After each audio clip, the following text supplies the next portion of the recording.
สินเสมอกันคบกันจึงยืนยาวคบกับคนแบบใดก็จะกลายเป็นคนแบบนั้น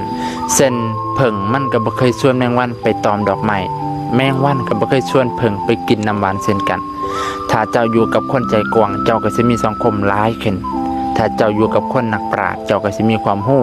ถ้าเจ้าอยู่กับคนใจบุญเจ้าก็สิมีเมตตาถ้าเจ้าอยู่กับคนกล้าหาญเจ้าก็จะกลายเป็นคนที่แข็งแกร่งถ้าเจ้าอยู่กับคนเบิ่งโลกในแง่ดีเจ้าก็สิมีความสุขถ้าสินบ่เสมอกันอยู่ร่วมกันบ่ได้ต้องพวกเดียวกันเว้าเรื่องเดียวกันเว้าจาเรื่องเดียวกันถึงจะอยู่ร่วมกันได้เฮ็ดในเรื่องที่มักคือกันเว้าในเรื่องที่มักคือกันเฮาสนิทชิดเชื่อกับผู้ใดนั่นแปลว่าเฮาจะกลายเป็นคนแบบนั้น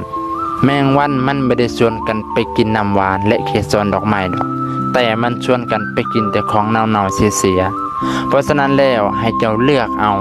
เจ้าอยากเป็นผึ่งหรืออยากเป็นแมงวันอยู่ที่ตัวของเจ้าเลือกขอเจริญพร